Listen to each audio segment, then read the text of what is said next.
was like, I don't want to go through this again. Please don't cry. In 2003, a private tape was leaked without consent. The woman in it became the internet's first viral victim. Humiliated globally, mocked on every late-night show, her name attached to words she never chose. I like to think that I'm, aware. I'm not naive to that fact that that's pretty much how I was introduced to the world. It was a negative way, so I felt like I really had to work 10 times harder to get people to see the real me. 20 years later, that same woman runs a brand empire worth over $100 million, a production company, a billion-dollar shapewear line, a fashion brand, a law career in progress, a seat at tables she was once dragged away from. Here's what nobody says clearly. It wasn't resilience. It wasn't luck. It was 6 specific strategic moves, executed in a specific order.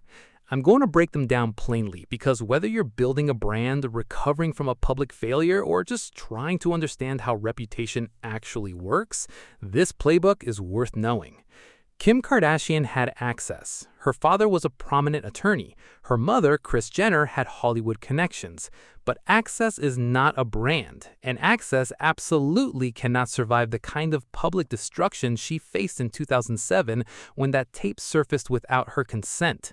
What she had was a floor, not a launch pad. She built the launch pad herself. Here's how. Step 1. Control the first chapter. The most counterintuitive thing about reputation management, you don't fix a narrative by fighting it. You fix it by replacing it. When the tape dropped, Kim and Kris Jenner made a decision that looked insane at the time. They didn't go into hiding. They didn't release a tearful press statement. They didn't disappear and hope the world moved on. They signed a deal for a reality TV show. Keeping Up with the Kardashians premiered on October 2007, just months after the tape surfaced without her consent. What did that show do? It gave Kim the ability to write the first real chapter of her story in her own voice, in her own home, on her own terms. The tape showed a version of her she didn't choose. The show introduced a version she did. That's the move. She didn't wait for media to find a new story. She gave them one. She flooded the zone. This is step 1 for anyone rebuilding anything. Create your own platform before someone else defines you permanently. A podcast, a newsletter, a YouTube channel, a show. Something where you are the author, not the subject. The internet has a short memory, but only if you give it something new to remember you for. I'm not like that anymore. Step 2. Monetize the attention before it fades. Most people in crisis mode try to avoid attention. Kim did the opposite. She understood something most brand consultants won't say out loud. Infamy is still fame, and fame, any kind of fame, has a shelf life. The question isn't whether people are watching. The question is whether you're converting that attention into something durable before the spotlight moves somewhere else. While the world's eyes were on her for whatever reason, she launched products, she did magazine covers, she took brand deals, she showed up everywhere. This wasn't shameless, it was smart. Attention is the most perishable resource in modern culture. It expires fast. If you don't monetize it, someone else profits from it. The tabloids, the comedians, the content farms recycling your name for clicks. Kim turned passive tabloid traffic into active audience engagement. She converted notoriety into a conversion funnel and built it in public. The principle here is simple. When people are watching, give them something to buy, follow, or share. Don't wait until the storm passes to launch. Launch inside the storm. That's where the momentum is.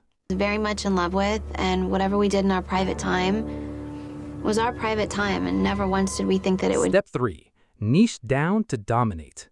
By 2012, Kim was famous, but famous for what? That was the problem. She was known for being on TV, for being beautiful, for being a Kardashian. That's not a brand, that's a vibe. The strategy shifted when she committed to a specific vertical, beauty and body confidence. KKW Beauty launched in 2017. SKIMS launched in 2019. Both weren't just products, they were a point of view. Here's an aesthetic, here's a customer, here's a problem being solved. SKIMS was the sharper move. It took something that had been weaponized against her, years of tabloid commentary about her body, and made it the brand's entire identity. She didn't avoid the conversation. She owned it. She monetized it. She handed women something they actually needed and said, this was made for bodies like yours and mine.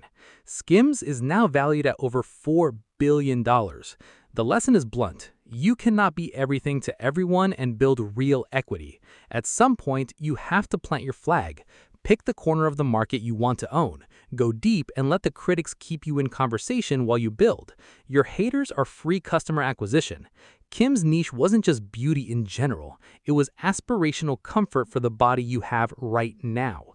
That's specific. That's targetable. That's a billion-dollar niche because it's narrow enough to mean something. I'm Kim Kardashian. Of course, I have all my magazine covers covering my walls. Step 4. Upgrade the room you're in. Once the business foundation was solid, Kim made a move that confused a lot of people. She started trying to become a lawyer. In 2018, she started studying for the California bar exam through an apprenticeship, a pathway that doesn't require a traditional law degree. She used her platform to advocate for criminal justice reform. She met with the president. She helped get real people released from prison. Why does this matter strategically? Because every level of credibility has a ceiling. At some point, being a reality star stops opening new doors. At some point, being a beauty mogul plateaus. To keep growing, you have to enter rooms where the stakes and the associations are higher. By stepping into criminal justice advocacy, Kim didn't abandon her audience. She expanded her cultural authority. She moved from famous for being famous to famous for doing something that matters. And she did it with proof. Real people freed, real policy conversations, real legislative outcomes. Not a rebrand, a record. Upgrading your room means pursuing credibility in a domain adjacent to what you already do, but one that commands more cultural respect. It raises the floor of how seriously people take your core brand. This is a step most influencers skip entirely. It's also why most influencer brands plateau. Because everyone has something, but my back. Step 5. Weaponize consistency over time. Here's the non-sexy part. Kim Kardashian has been a public figure for over 20 years. That's not an accident. That's endurance. And endurance is a competitive advantage that almost nobody talks about in brand strategy because it doesn't make for a good headline. Here's what consistency does that no single viral moment can do. It normalizes you. In 2007, Kim was a scandal. In 2012, a tabloid fixture. In 2017, a businesswoman. In 2022, on the cover of the Harvard Business Review. Same person, radically different perception. The only thing that changed was time and consistent, unbroken presence. There's a reason this works beyond just showing up. Repeated exposure reduces perceived risk. The more someone sees you, not once, but week after week, year after year, the more familiar you become. Familiarity creates trust. Trust creates purchase, loyalty, and advocacy.